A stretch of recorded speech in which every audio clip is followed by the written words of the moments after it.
ekipi ynë ka marrë një kallëzim shumë serioz për një aferë tjetër e cila dyshohet se i ka kushtuar buxhetit të Trepçës hiç më pak se 100.000 euro. Gjetjet tregonin mospërputhje të metrazhit të raportuar nga maji i vitit 2025 deri në dhjetor të vitit 2025. Minierat e Trepçës në vazhdimsi kanë qenë temë e misionit tonë dhe kjo jo për të mirë, por në vazhdimsi për keqpërdorime dhe hajni. Në më shumë se 10 emisione kemi denoncuar vjedhje të pajisjeve, vjedhje të hekurishtave, manipulime të peshoreve e lloj-lloj veprimtari të tjera të kundërligjshme.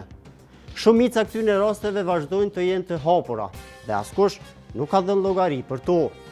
Përkundër raportimeve e hetimeve që janë zhvilluar deri më tani, keqpërdorimet në Trepçë nuk janë ndalur. Sërish, ekipi ynë ka marrë një kallëzim shumë serioz për një aferë tjetër e cila dyshohet se i ka kushtuar buxhetit të Trepçës hiç më pak se 100.000 euro.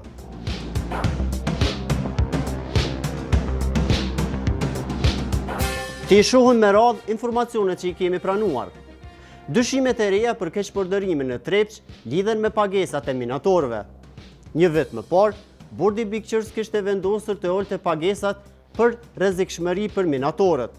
Ky vendim synon të ulte shpenzimet e minierës, por në propaskin punëtorët dhe menaxherët e tyre u morën vesh që të mbajnë pagesat e larta, duke përdorur një skemë të raportimit të rrëmt të orëve dhe performancës së punës. Skema e cila ishte zhvilluar në sy të gjithëve funksiononte shumë thjesht. Minatorët e Trepçës paguhen duke u llogaritur sasia e shpimeve nën tokë. Pra, aq metra sa shpohet shkëmbi, aq orë pune paguhen minatorët. Por, një dokument që e ka siguruar ekipi ynë ngrit dyshime të forta se për të kompenzuar shtesat e rrezikshmërisë, minatorët dhe menaxherët e tyre raportuan më shumë shpime se sa kishin ndodhur në realitet. Ky është një raport i brendshëm i Trepçës, të cilën ne e kemi siguruar.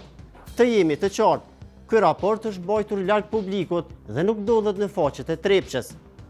Raporti është hartuar me kërkesë të kryeshefit të Trepçës, Faton Ahmeti, i cili ka themeluar një komision për të gjetur këtë skemë, e cila është raportuar. Ky raport është hartuar nga një komision prej 5 anëtarëve të Trepçës dhe në të konstatohet qartë, duke përdorur skemën e fryrjes së punës, minatorët arritën të përfitonin kundërligjshëm hiç më pak se 99.454 euro.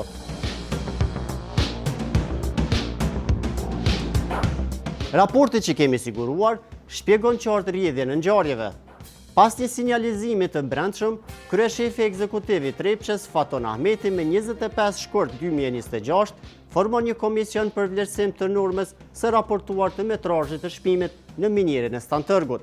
Komisioni ishte në përbërje të 5 anëtarëve: Fatom Hetemaj, kryetar, dhe anëtarët Arben Ramadani, Muamer Bilali, Mustaf Aslani dhe Besim Xhemojli.